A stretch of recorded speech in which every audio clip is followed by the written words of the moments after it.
Hello everyone, আসসালামু আলাইকুম। Welcome back to my new blog. আজকের এই ব্লগে আপনাদেরকে তৈরি করে দেখাবো খুব মজাদার একটি স্ন্যাক্স রেসিপি। এই স্ন্যাক্সটি তৈরি করেছি আমি আলু দিয়ে। এটি উপরের সাইড যত বেশি ক্রিস্পি, ভেতর সাইড তার চেয়েও বেশি সফট হবে। চলুন তাহলে রেসিপিটি দেখে নিচ্ছি। প্রথমে আমি কয়েকটি আলু সেদ্ধ করতে দিয়েছি। 30 মিনিট পর চেক করে নিচ্ছি আলুগুলো সেদ্ধ হয়েছে কিনা।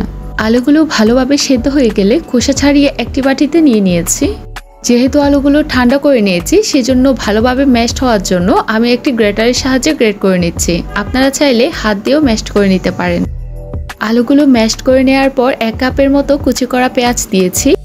2 টেবিল চামচ কুচি করা কাঁচামরিচ দিয়েছি। কুচি করে রাখা ধনেপাতা দিয়েছি। 1 চামচ চিকেন পাউডার দিয়ে দিচ্ছি। এটির পরিবর্তে আপনারা ম্যাগি মশলা দিয়ে দিতে পারবেন। 1 চামচ লবণ দিয়েছি। 1 চামচ লাল মরিচের গুঁড়ো দিয়েছি। 1 চামচ ধনে ও জিরার গুঁড়ো দিয়ে ভালোভাবে মিক্স করে নিচ্ছি।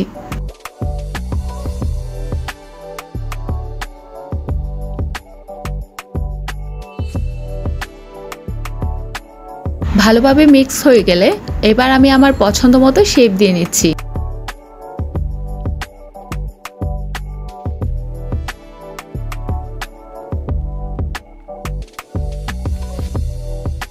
একইভাবে আমি সবগুলো বানিয়ে নিয়েছি। এই পর্যায়ে তৈরি করে নিব ব্রেড ক্রাম্বস। সেজন্য আমি কিছু পাউরুটি নিয়েছি। পাউরুটিগুলো একটি ব্লেন্ডার জারের মধ্যে নিয়ে নিচ্ছি।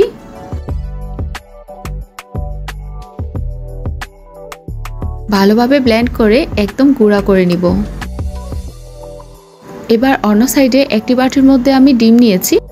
ডিমটি ভেঙে নেওয়ার পর একটি কাঁটা চামচের সাহায্যে ভালোভাবে ফেটিয়ে নিচ্ছি।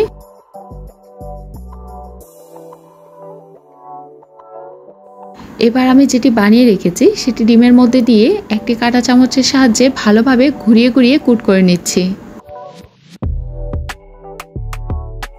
এরপর ব্রেড ক্রাম্বসের উপর নিয়ে ভালোভাবে চেপে চেপে উপরের দিকটা লাগিয়ে নিব।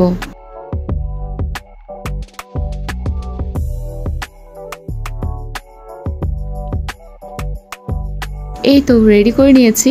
এভাবেই সেম একই পদ্ধতিতে সবগুলো আমি একসাথে বানিয়ে নিয়েছি। এই পর্যায়ে এগুলো আমি ভেজে নিব। ভেজে নেওয়ার জন্য একটি ফ্রাই প্যানের মধ্যে তেল নিয়ে নিয়েছি। তেল গরম হয়ে আসলে একটি একটি করে সবগুলো দিয়ে দিব। চুলার জাল অবশ্যই এই পর্যায়ে লো হিটে রাখতে হবে, না হলে এগুলো পুড়ে যাবে।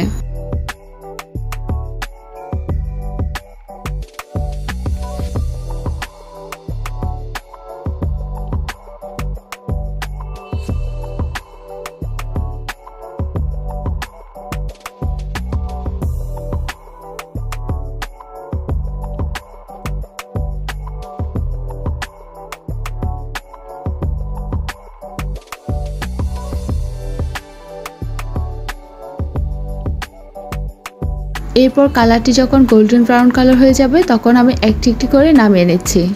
এই পর্যায়ে এগুলোকে একটি টিস্যুর উপর রাখতে হবে, যাতে এক্সট্রা যে তেল থাকে সেগুলো সোক করতে পারে। এই তো দেখেই নিলেন, খুব সহজে বানিয়ে নিয়েছি পটেটো স্ন্যাক্স। এই পটেটো স্ন্যাক্সটি বাসায় থাকা খুব সামান্য উপকরণ দিয়ে বানিয়ে নেওয়া যাবে। খেতে অনেক বেশি মজা। রেসিপিটি ভালো লাগলে সাবস্ক্রাইব করে রাখবেন। অবশ্যই একটি লাইক দিয়ে দিবেন। আপনাদের একটি লাইক আমার পরবর্তী ভিডিও দেওয়ার জন্য অনেক উৎসাহ দেয়। আজকের মতো এখানেই বিদায় নিচ্ছি। ভালো থাকবেন, সুস্থ থাকবেন। আল্লাহ হাফেজ।